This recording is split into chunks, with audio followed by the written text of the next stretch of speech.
Now, Germany is marking the 35th anniversary of demonstrations which led to the fall of the Berlin Wall. It was known as the Peaceful Revolution. German Chancellor Olaf Scholz led a ceremony in the eastern German city of Leipzig, where 3 decades ago, thousands began gathering on Mondays to protest against the communist regime in East Germany. Their chant then was, "We are the people." Scholz warned this should not be distorted by extremists today. The Chancellor also called on Germans to defend democracy and freedom. On the streets of East Germany's second largest city, tensions were running high. Many people in Leipzig had grown fatigued and frustrated with communism and its lack of freedoms. Millions inside the GDR were hungry for reform. On October 9th, 1989, an unprecedented 70,000 people gathered in the city to demand their freedom. Despite fears of a violent crackdown, with the memory of China's Tiananmen Square massacre still fresh in many minds, authorities did not intervene. A week later, over 100,000 marched through Leipzig, and the protests grew across East Germany. The demonstrations became unstoppable. Within a month, the Berlin Wall would fall, bringing an end to 40 years of communism. It was the beginning of the end of a divided Germany.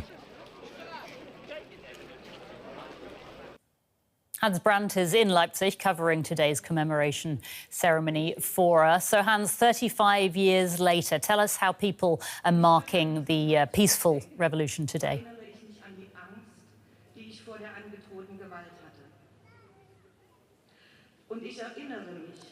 Well, the celebrations or the commemorations are starting with a prayer service which is currently taking place in this church behind me, the Nikolai Church.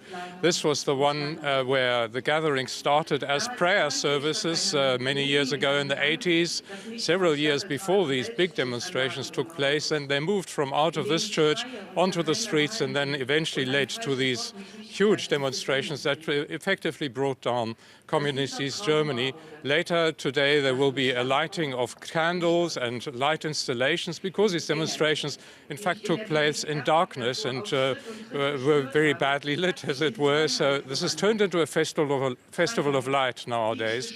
But it is being overshadowed by the fact that the demands that were made at the time have now been taken over recently by some right-wing populists and even by some left-wing populist forces here in Germany, and they have gained enormous support here in the East. Votes recently in the region led to support of around 30% for the right-wing populists.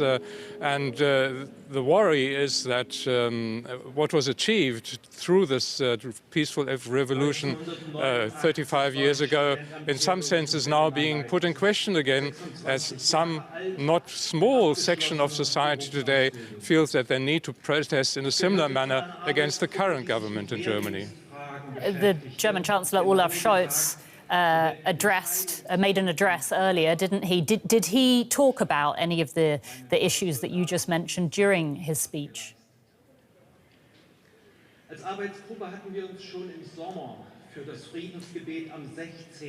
Yes, indeed, he did. He said that he was upset and angry, in fact, about the way that the chants of that time, "We are the people," or the call for peace or for non-violence, was being misused nowadays by populist forces on the right. And he also emphasized that this was something that was today very important in Ukraine, where the country too, Ukraine, is fighting for its independence, for its self-determination, for its wish to live in peace against an attack from Russia. And many of the people on the right, on the populist right in Germany, are in fact to some extent more friendly towards Russia than they are to Ukraine. So there too there is a certain cloud hanging over these demonstrations, and the kinds of prayers that are now being said behind me in this church for peace are again being misused or abused in some sense by some political forces in Eastern Germany. So while there is celebration, certainly, and pride and satisfaction about what is achieved 35 years ago, there is still some current worry about developments, political developments here in Germany at the moment. Hans, thank you so much for that. That's DW's political correspondent Hans Brandt.